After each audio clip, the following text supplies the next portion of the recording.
اور بھائیوں،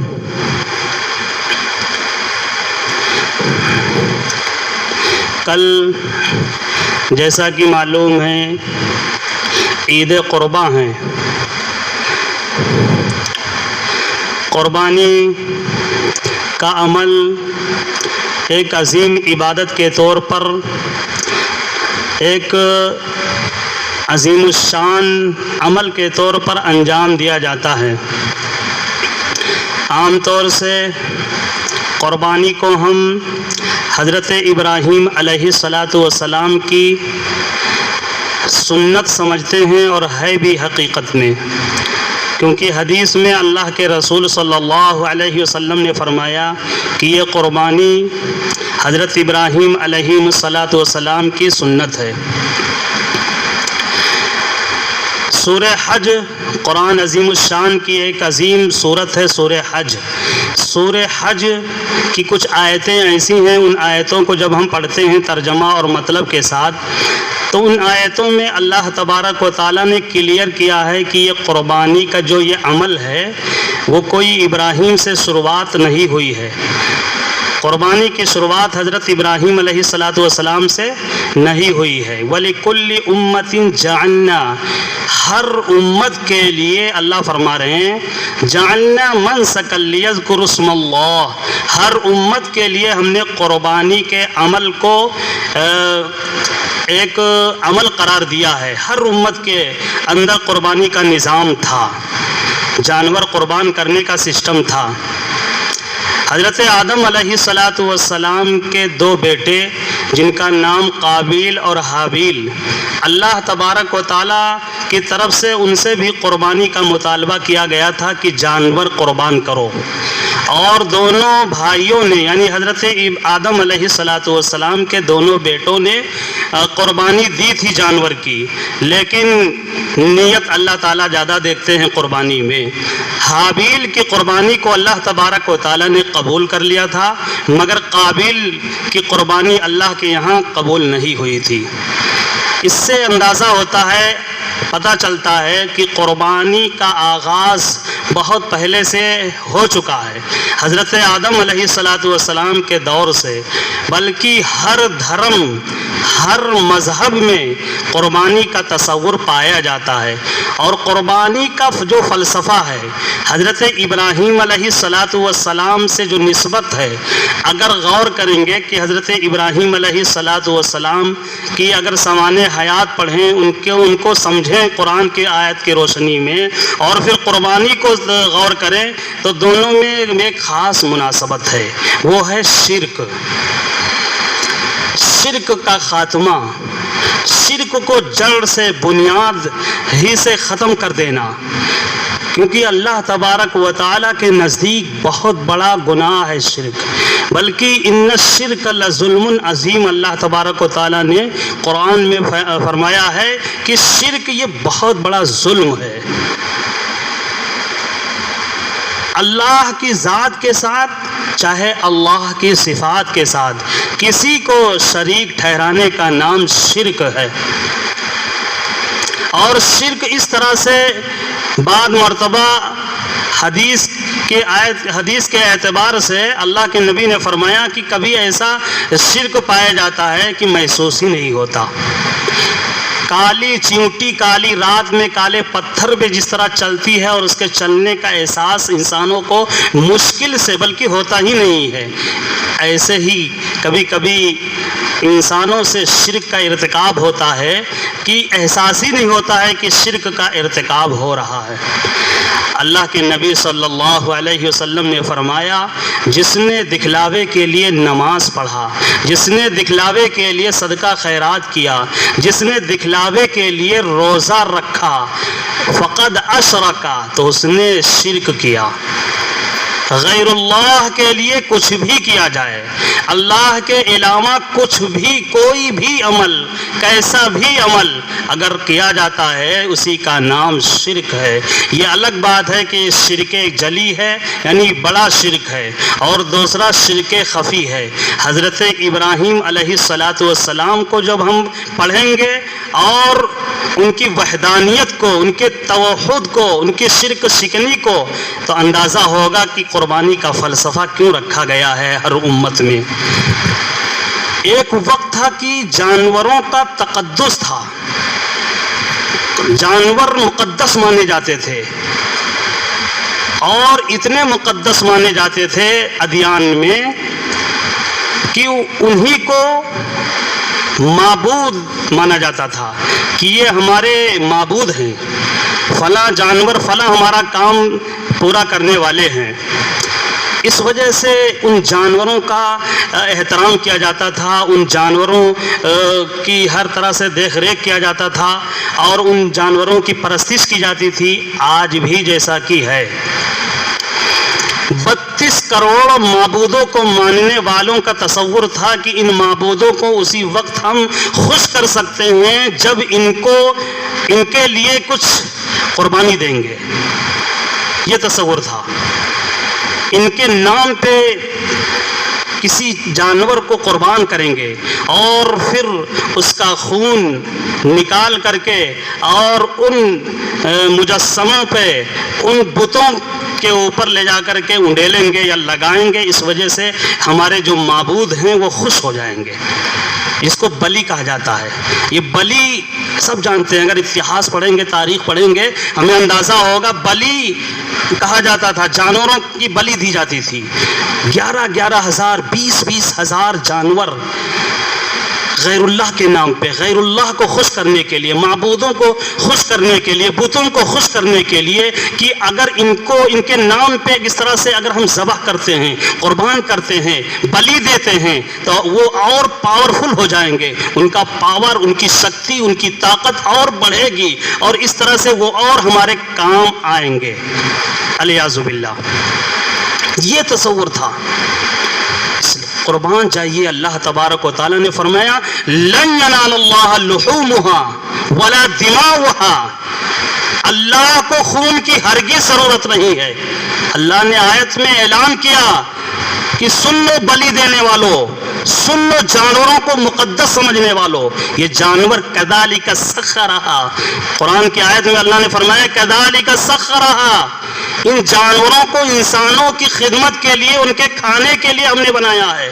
یہ تمہارے معبود نہیں ہیں، یہ اتنے مقدس اور محترم نہیں ہیں کہ ان کے تقدس کا خدا کے درجے تک کا مقام دیا جائے، ان کو خدا اور معبود کا مقام دے کر کے ان کی پرستش اور ان کی پوجا کیا جائے۔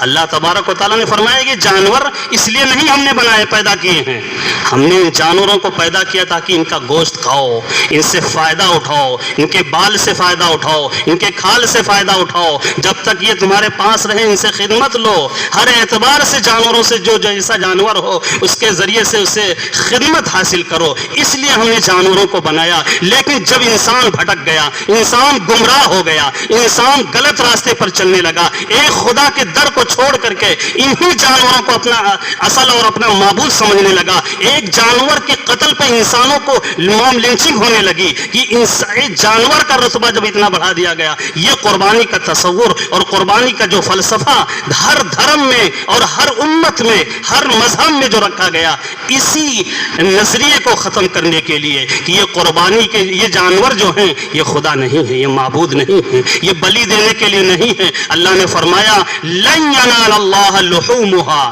ولا دماؤها، ہرگز ہمیں خون کی ضرورت نہیں ہے۔ اللہ فرما رہے ہیں کہ خون کی، گوشت کی کوئی ضرورت نہیں ہے، بس صرف تمہاری نیت دیکھی جا رہی ہے، کس نیت سے اللہ کا نام لے کر کے، شرک کو ختم کر کے، غیر اللہ کو جڑ سے مٹا کر کے، اس کی بنیاد کو تہس نہس کر کے، صرف ایک خدا کو سمجھتے ہوئے، اس خدا کو خوش کرنے کے لیے، اس خدا کے حکم پر عمل کرتے ہوئے اپنے جانور کو ذبح کر رہے ہو۔ یہ اللہ کا اصل مقصد اور اللہ کا منشا ہے جو اپنے بندوں سے اللہ چاہتا ہے، صرف میرے لیے۔ اسی لیے قرآن کی آیتیں اگر جو پڑھی جاتی ہیں قربانی سے پہلے 2 آیتیں پڑھی جاتی ہیں، اس میں محبوب نبی سے کہلوایا گیا کہ محبوب نبی کہہ دیجئے، بتا دیجئے لوگوں کو، فرما دیجئے قل ان صلاتی، محبوب نبی فرما دیجئے، لوگوں کو بتا دیجئے، ان صلاتی، نماز پڑھنا بھی میں جو ہم نماز پڑھتے ہیں، میری نماز بھی، ان صلاتی و نسکی، اور میری قربانی بھی، و محیایا، میرا زندہ رہنا بھی، و مماتی، اور میرا مرنا بھی، للہ رب العالمین، اسی خدا کے لیے ہے، اسی اللہ کے لیے ہے جو سارے جہان کا پالنہار ہے، لا شریک لہو، اس کا کوئی شریک نہیں ہے کہ کسی اور کو خوش کرنے کے لیے بلی دو، کسی اور کو خوش کرنے کے لیے جانور کو ذبح کر کے اس کا خون لگاؤ اس کے باڈی پہ، اس کے جسم پہ، لا شریک لہو، اس کا کوئی شریک نہیں ہے، وَبِذَالِكَ أُمِرْتُ، اسی کا حکم، یعنی اللہ تبارک و تعالیٰ کے لیے اللہ کے نام پہ ذبح کرنے کا ہی حکم دیا گیا ہے، وَبِذَالِكَ أُمِرْتُ وَأَنَا أَوَّلُ الْمُسْلِمِينَ۔ ایک دوسری آیت جو پڑھی جاتی ہے، اس آیت کا ترجمہ بھی سن لیجئے۔ دوسری آیت جو پڑھی جاتی، انی وجہت وجہی للذی، انی وجہت وجہی للذی، میں نے اپنا منہ کر لیا اللہ کے سامنے، اللہ کے طرف میرا منہ ہے، میرا رخ، میری توجہ، میری محنت، میری نیت، میری کوشش، میری قربانی صرف کس کے لیے ہے؟ للہ، انی وجہت وجہی للذی، اللہ ہی کے لیے ہے، فطر السماوات والارض حنیفا وما انا من المشرکین۔ ہر جگہ مشرکین، یہ شرک کی کاٹ کے لیے رکھا گیا ہے قربانی، شرک کو ختم کرنے کے لیے قربانی کے فلسفے کو لاگو کیا گیا ہے مذہب اسلام میں اور ہر دھرم میں۔ جو آسمانوں کو بنایا، فطر السماوات والارض، جو آسمانوں کا خالق ہے، جو زمین کا مالک ہے، پوری کائنات کے تصرفات کا جو تنہا مالک ہے، اسی کے لیے یہ قربانی ہے۔ للہ فطر السماوات والارض حنیفا وما انا من المشرکین، میں مشرکوں میں سے نہیں ہوں، میں شرک کرنے والوں میں سے نہیں ہوں۔ اور حضرت ابراہیم علیہ السلام کے تعلق سے بھی قرآن میں اللہ تبارک و تعالیٰ نے بیان فرمایا، ان ابراہیم کان امۃ قانتا للہ حنیفا ولم یکن من المشرکین، میرے خلیل، میرے دوست، میرے چہیتے، میرے پسندیدہ بندے حضرت ابراہیم علیہ السلام مشرکوں میں سے نہیں تھے۔ یہ قرآن کا اعلان ہے، یہ اللہ کا اعلان ہے ابراہیم علیہ السلام کے تعلق سے کہ ابراہیم علیہ السلام مشرکین میں سے نہیں تھے، شرک کرنے والوں میں سے نہیں تھے۔ حضرت ابراہیم علیہ السلام کو شرک بالکل برداشت نہیں تھا، اور شرک کے مقابلے میں اتنا رسک لیے ہیں، اتنا چیلنج ان کے سامنے آیا ہے، اور ہر چیلنج کا مقابلہ کرتے ہوئے گزر گئے حضرت ابراہیم علیہ السلام۔ حضرت ابراہیم علیہ السلام کی جب سیرت پڑھیں، ان کی زندگی پڑھیں، بہت ہی مالدار گھر کے تھے، بہت ہی مالدار۔ اس وقت ان کے باپ آزر 25,000 مندروں کے ٹرسٹ کے صدر تھے وہ، اور ہر مندر میں لکھا ہے 5,000 ٹن سونا تھا اس وقت۔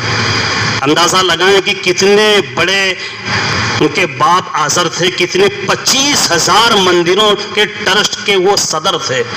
ان کے بیٹے حضرت ابراہیم علیہ السلام تھے۔ حضرت ابراہیم علیہ السلام کی جب ان کو شعور ہوا، جب بڑے ہوئے تو دیکھا کہ یہ تو چاروں طرف سے شرک ہی شرک ہے، کوئی کسی کے سامنے جھک رہا ہے، کوئی کسی کے سامنے جھک رہا ہے، کوئی کسی کی تعریف کر رہا ہے، کوئی کسی کی پرستش کر رہا ہے۔ ابراہیم علیہ السلام گھبرا رہے تھے،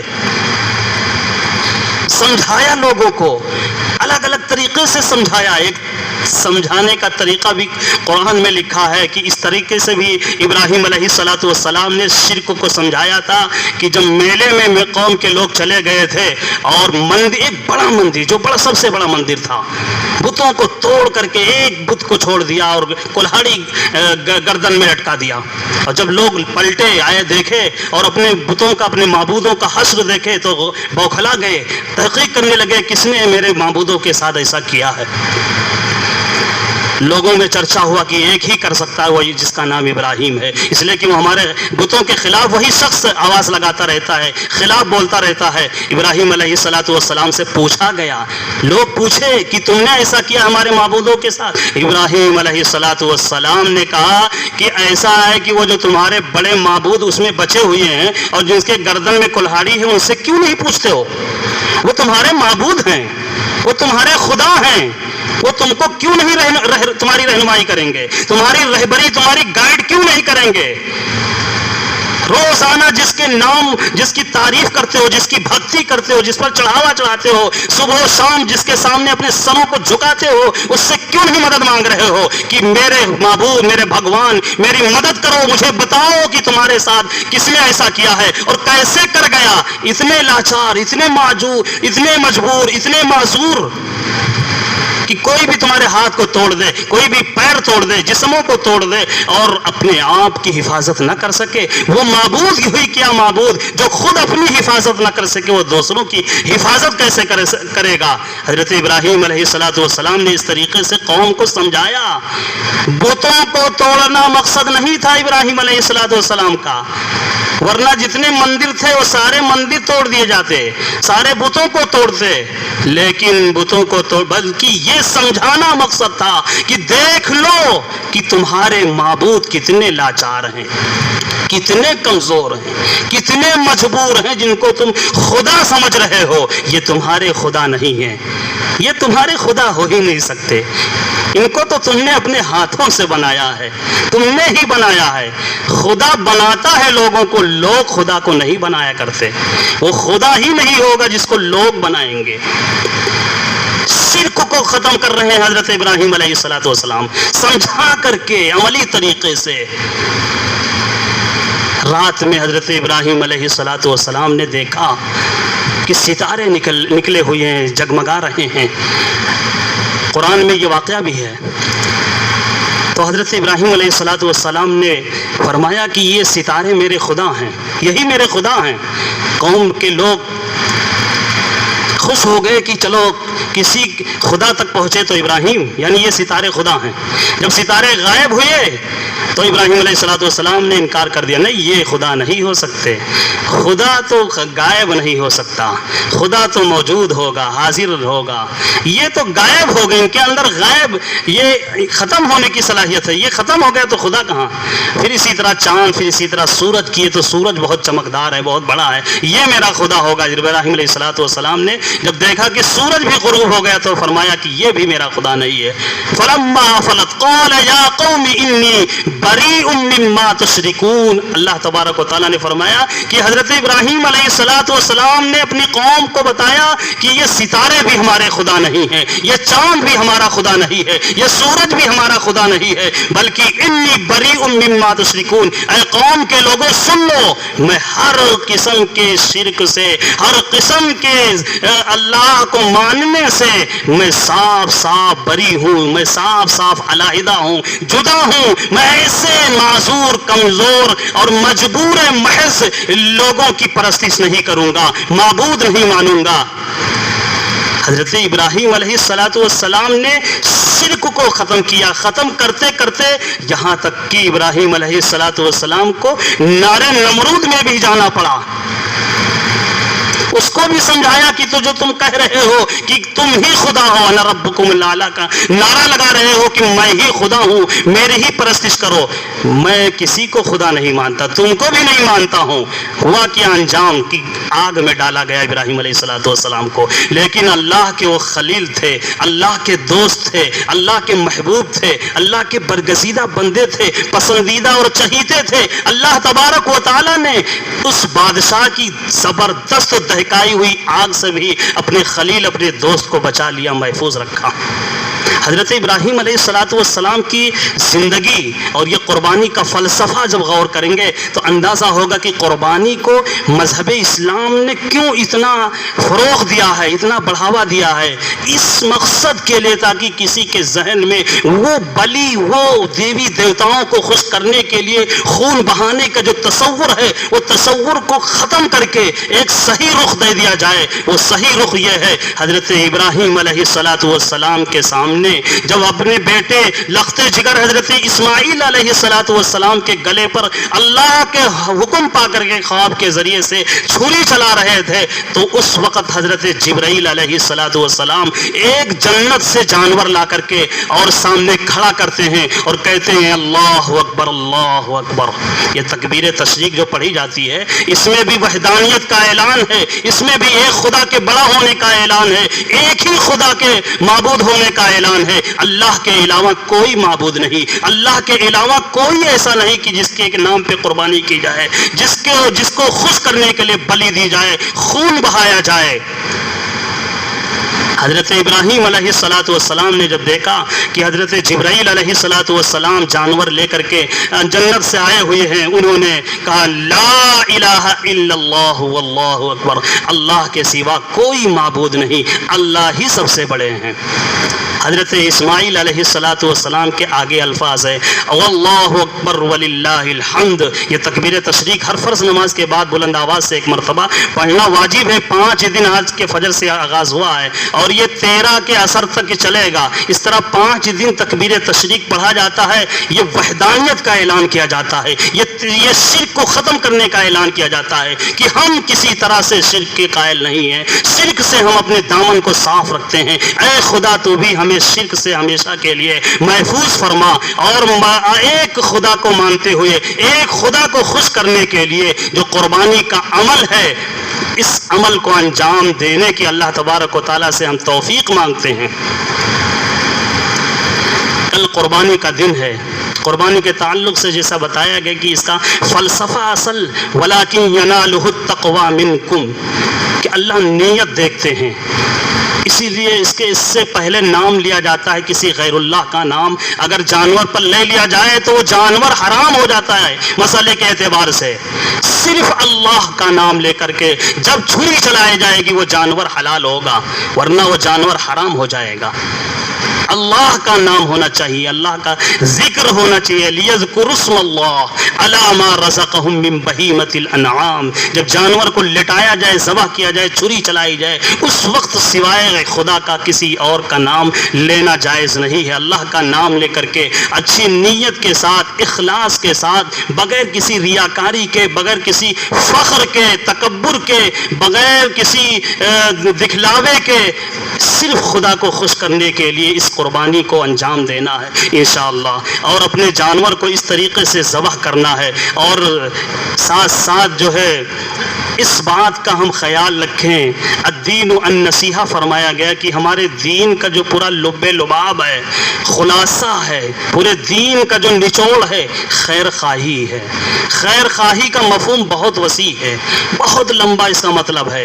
ہر قدم پہ ہمارا مذہب تقاضا کرتا ہے کہ ہم لوگوں کے لیے خیر خواہ بن کر کے رہیں، ہماری ذات سے کسی کو تکلیف نہ پہنچے، کوئی کیسا بھی ہو، جس کا جو دھرم ہے وہ اپنے دھرم پر رہے۔ لکم دینکم ولی دین، ہم ہر دھرم کے ماننے والوں کا خیال کرنے کا حکم دیا گیا ہے، ہر ایک کا ہمیں لحاظ رکھنا ہے، خیال کرنا ہے، ہماری ذات سے کسی کو تکلیف نہ پہنچے کسی بھی اعتبار سے، چاہے گندگی سے، چاہے جو ہے خون سے، یا اسی طرح جو ہے گوشت کھلے عام لانے لے جانے، یا کسی طرح سے جو ہے ہم جس طرح سے جو ہے اچھے انداز میں احتیاط کے ساتھ اور کر سکتے ہیں، اس اعتبار سے ہمیں کل انشاءاللہ قربانی کرنا ہے۔ اور قربانی کہ جانور کا جو حصہ ہوتا ہے وہ 3 حصے ہوتے ہیں. ہم جانتے ہیں کہ وہ گوشت کا 3 حصہ بنایا جاتا ہے. ایک حصہ اپنے کھانے کے لیے، دوسرا حصہ عزیز و اقارب کے لیے، تیسرا حصہ غریبوں کے لیے جن کے یہاں قربانی نہیں ہوئی ہے، یہ جو مستحق نہیں ہے، قربانی نہیں کر سکے ہیں، ان کا بھی ہمیں خیال کرنا ہے کہ ایسا نہ ہو کہ بقرعید کے دن یعنی قربانی کے دن بھی ان کے یہاں گوشت نہ بن پائے اور وہ اس دن وہ گوشت سے محروم رہے، نہ کھا سکے. اس کا ہمیں لحاظ کرنا، خیال کرنا ہے کہ ہر جگہ ہمارے قربانی سے، ہمارے گوشت سے لوگوں کو زیادہ سے زیادہ لوگوں کو فائدہ ہو، لوگ زیادہ زیادہ شریک ہو سکے ہماری قربانی میں. مقصد اللہ کو خوش کرنا ہے، اللہ ہی کی رضامندی مقصد ہے.